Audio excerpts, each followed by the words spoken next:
This is Freedom First, and I'm Jeffrey Tucker. I'd like to talk to you today about a peculiar problem, the decline and fall of the American work ethic. Now, this is very difficult to document. In fact, we have very little data on it, but you know it's true. You've seen it in your own workplaces. You've heard it from your friends who say they can't find anybody to hire who knows how to work anymore. Colleges are not teaching people skills. We've had to set up a gigantic credentialing system even to find people to do basic things like accounting, financial analysis, just to perform routine tasks, operation tasks. There's a whole generation or two or three that seem to have been socialized into doing everything but what they're supposed to do at the office. Now, I want to explain that I believe this is a consequence of Federal Reserve policy that really began after 9/11. Once we started suppressing interest rates to zero, American corporations got flush with cash. That's part of the point of the policy. And with that cash, they ended up just throwing it at laborers and developed huge puffy workforces, and an entire ethos developed around the idea of pretending to work but not actually working. So that for 2 decades or more, managers have wanted to have better marketing, so they hire more marketing people, and always with the highest credentials. Ivy League educations, we need smart people, we need quants for our new data systems, we need compliance people for our new compliance, and the teams grew bigger and bigger and bigger and bigger, involving tens, hundreds of thousands of people to form a new managerial class that didn't actually have any skills except for the ability to survive in the workplace. That's just true. And it's really been tragic to watch, and during the same period of time we saw the rise of everything except profitability as a metric of success, so ESG and DEI and everything associated with that, all an extension of really bad Federal Reserve policy, which has destroyed the American work ethic at the highest levels, not the lowest levels. Certainly here you find real workers if you can find anybody with any actual skills, but at the highest managerial levels, the professional workplace has just been gutted of talent, and it's a serious problem. Now, to illustrate the solution, I want to point to the experience of Elon Musk at Twitter. So let's just go back a year and just try to reconstruct exactly what happened. We had come out of the COVID period of massive censorship in all social media. It became very intense, and it affected his favorite platform, which was Twitter. He saw people being deplatformed. If you had the wrong views, you would just get your account deleted. You could see your throttling taking place. Keep in mind that Elon Musk himself never accepted the COVID lockdowns. He moved his company from California to Texas because he couldn't stand it anymore. And he was always a dissenter against prevailing narratives coming from the federal government. He just didn't believe it. It wasn't who he was. He had very good sense. He's no question he's a genius. But more importantly than that, he had common sense, and he knew that locking the country down and not allowing his workers to go to work was not going to stop the spread of a respiratory virus. He knew this and never believed, never played along. But he couldn't get his views out there, and Twitter was clearly being throttled in some way. And this offended him greatly because he's a free speech absolutist. He thinks that, I think rightly, that without free speech we don't have freedom. And that the backdrop of freedom itself is free speech. Well, he seems to be blessed with a lot of money, so he threw around the idea that he would just buy Twitter, just buy it, and turn it into a free speech venue, and which he did. And he made an offer publicly on Twitter and challenged stockholders to come to his defense against the board wishes that he owned the place. He finally rammed it through. At some point, they forced him to buy at a very high price that he shouldn't have paid, which is $44 billion, an unbelievable amount of money, for a company that turns out to have not been worth nearly that. Most of the data they were cranking out was illusory. So, but he's now the new owner of Twitter. So he came in walking with a bathtub, with the illusions of draining the swamp. He was going to clean things up. It was a sink, actually. And sure enough, he did. Immediately, he started firing vast numbers of people, just operating off instinct alone. He had a sense that vast numbers of people worked there who were actually not working at all. And he knew this because he knows corporate culture very well. He's been keeping his own companies very clean of irrelevant, stupid, baloney-thinking employees who are just there to make big salaries and not to actually do anything. He keeps that out of his companies, and he was determined to do this at Twitter. So he fired 3 out of 5 employees immediately and began to look around. It turned out vast amounts of the operations of Twitter itself were dedicated solely to censorship and to corporate gobbledygook. I mean, incredibly, even after his first wave of firings, which took place over the course of a fortnight, it was amazing to watch. Amazing. The platform actually worked better than ever. Suddenly, we were unthrottled. They started tearing out the mucky wires, firing all the FBI employees, people that were there just paid to spy and work for the government. We got rid of them all, or most of that he could find, and really tried to turn it back into a profit-making business. Eventually, over the coming weeks and months, he ended up firing 4 out of 5 employees, again, making the company work better than ever, and making the platform better than ever.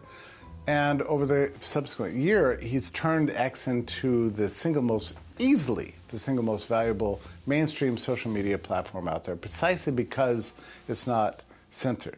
And it's still not making profits yet, of course, but the advertisers are gradually coming back. He faced a brutal advertising boycott from all the elite companies who, even though traffic was up, even though they could reach new audiences, they were still pulling out because in American capitalism these days, it's not so much profitability that drives decision-making at the highest levels, but rather political compliance. And we can talk about that some other time. It's the strangest turn of American capitalism you can ever imagine. Nonetheless, advertisers are coming back, and he put into place a profitability model with premium services. Now he offers the only artificial intelligence language edition out there that is not completely biased and rigged by that left-wing bias. It's called Grok.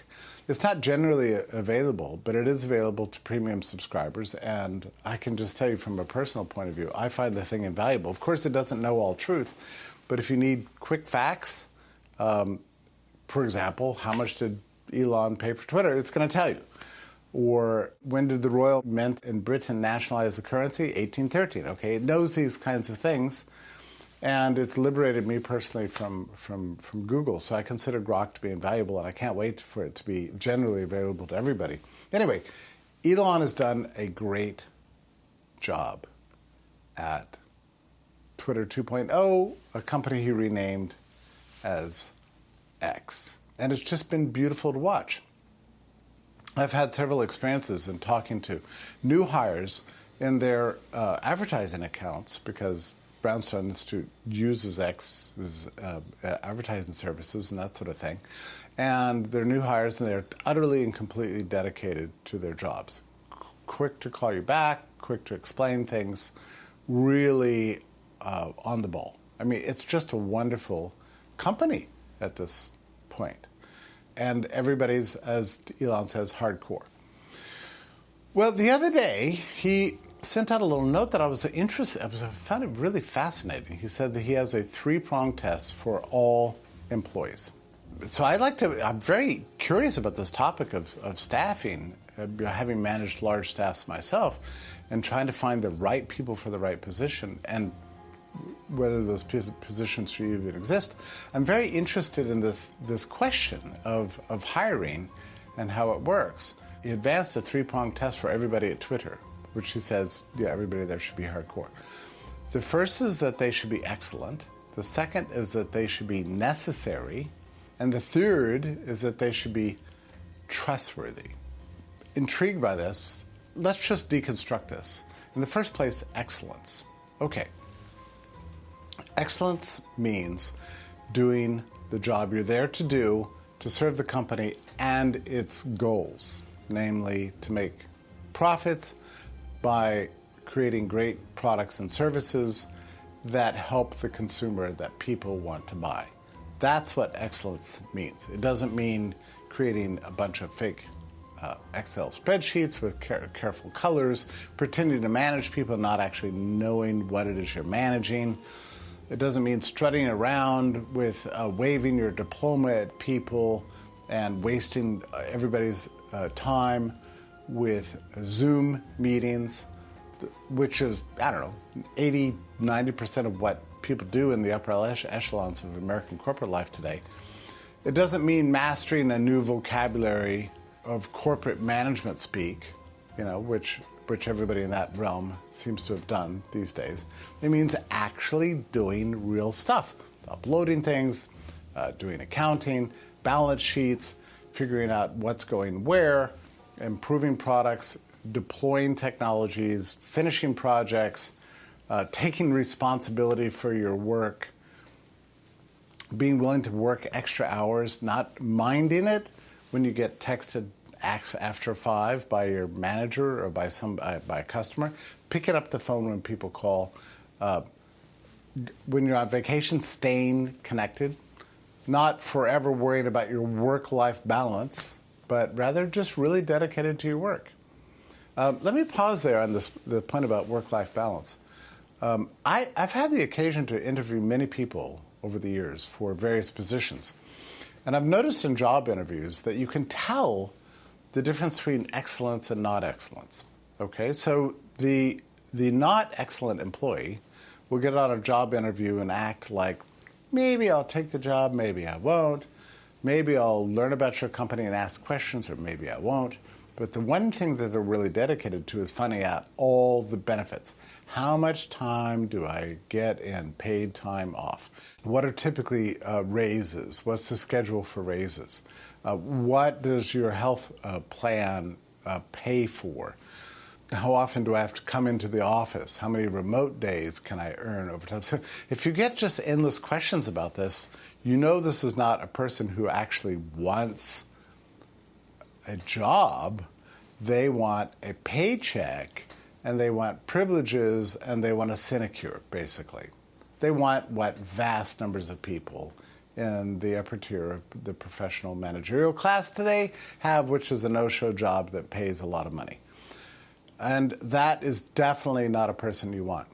And it's always a sure sign when people talk about work-life balance. Now, I've always been intrigued by this.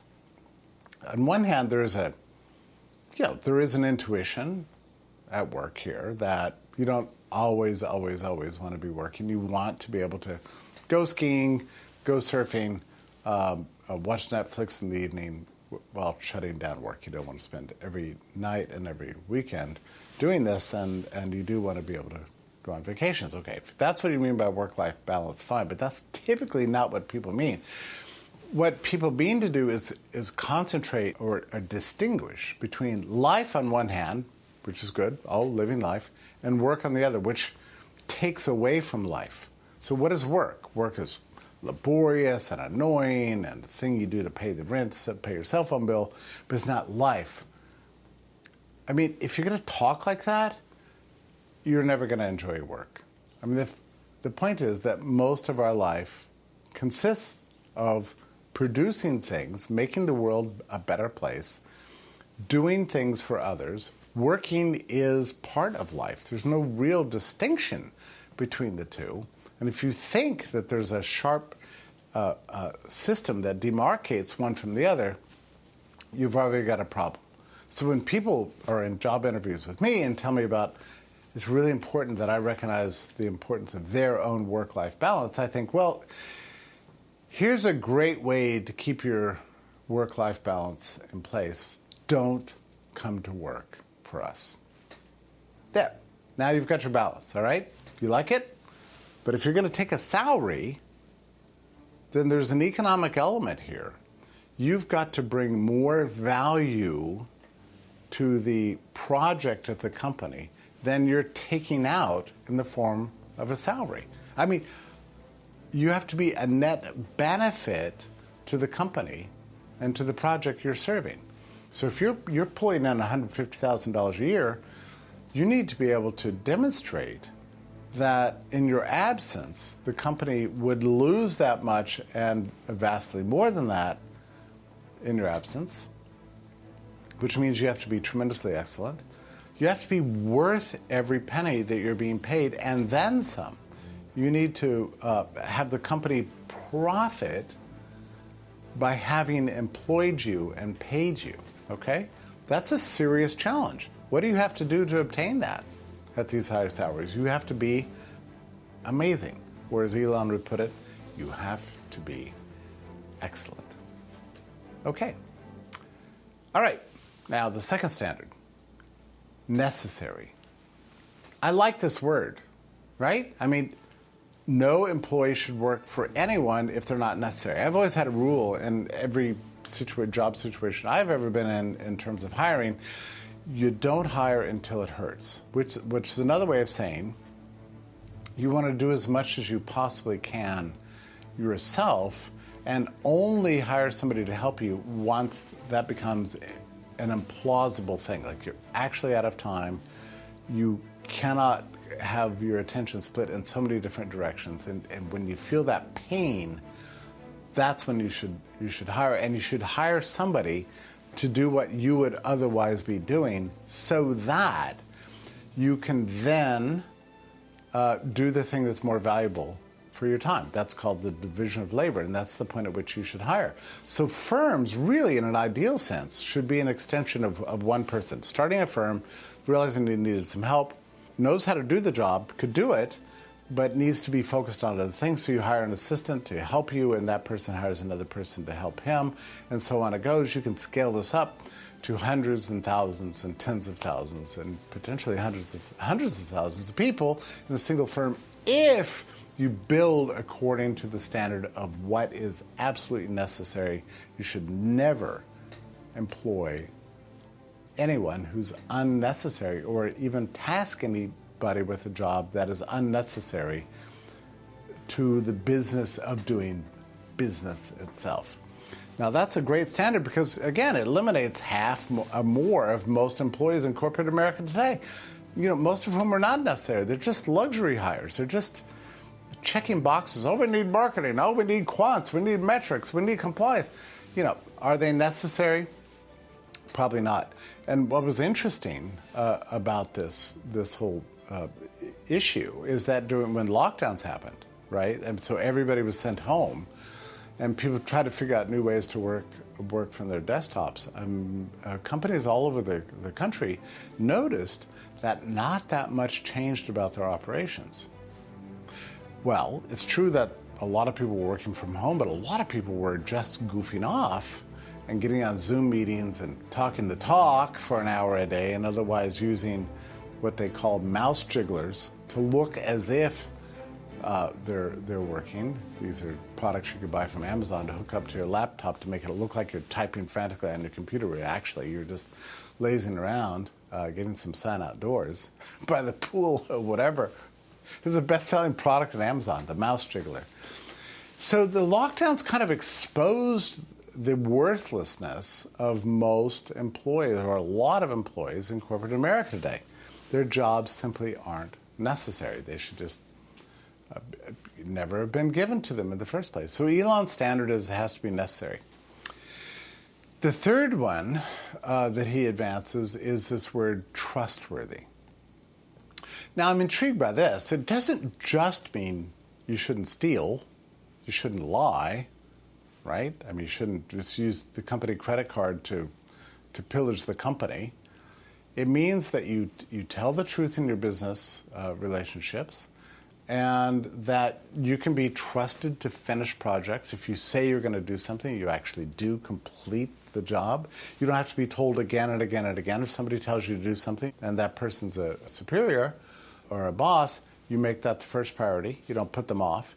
You don't have to make them have to come and remind you, hey, whatever happened to that project you were doing? Oh, well, I've just been so busy. I just didn't have time to do it yet. I'll get right on that. hey, did you contact that other company and make that contract with them? Do I have any evidence of what you did there? Oh, gosh, that just slipped my mind. Okay, you do this enough, it means you're not really trustworthy. You're not a dependable employee who takes responsibility. So it's not just that, though. There's something else to this idea of trustworthiness. It means also not to be a source of internal politics and gossip within the company, and a person who drips poison at other people's ears and complains constantly about being overworked and underpaid and tries to find other people in a company who feel the same way. We don't get enough treats around here. We're not taking enough daily newspapers. The coffee flavor's not good enough for me. I don't like sparkling water. I only like distilled water. How come we have distilled water instead of purified water? We need to have more PTO time. People are just constantly disgruntled. Those kinds of people, which typically are the people who are not excellent and the people who are probably not necessary, tend to be untrustworthy too. The people that are constantly kvetching about their lives, and they find others within the organization, and they tend to hang out together. They go to lunch and they complain about the boss, they complain about the product, they complain about the production schedules, they complain constantly of being overworked and underpaid. These are the disgruntled employees. They are not trustworthy because they are actively poisoning the environment for everybody else. And here's the secret that you find out about corporate life. Good workers don't like bad workers. They don't like them because it's discrediting their work and demotivating everybody else. If you have 50 amazing employees who are excellent, trustworthy, and deeply necessary, and 3 that are not excellent, not necessary, and untrustworthy, those 3 can poison everybody else by recruiting people on their sides, by demoralizing everybody else, and mostly, this is the worst thing, they keep their jobs because, I don't know, they're a cousin, because somebody's afraid to fire them for fear of a lawsuit, whatever. The presence of unproductive, unnecessary, not excellent employees poisons everything for everyone else in the firm. They have to go. I mean, I've been a part of so many teams where everybody knew who the layabouts were, the lounge lizards and the losers, but they kept getting paid. And they would hang out with other lounge lizards and losers and layabouts, and they would get together and complain about their plight. And everybody knew who they were, but the boss wouldn't fire them, and it was demoralizing. Like, why should you work like crazy, constantly doing what you're supposed to do, always being willing to work after hours, always being willing to pick up the phone or answer emails on the weekend, whereas some other guy never does anything and is just kind of tricking the management to think he's doing something and gets a higher salary or the same salary as you, and nothing happens to him. That's extremely demotivating for the other employees. So those people absolutely need to be fired. They need to be fired yesterday. And that's the thing about Elon. He really does get this, which is to say he has common sense. In other words, he operates like a manager in the 80s or the 90s in America. Like this whole ethos we have of nonsense jobs, of unexcellent, untrustworthy people dominating the corporate workplace, which is true across so many industries in the U.S. today.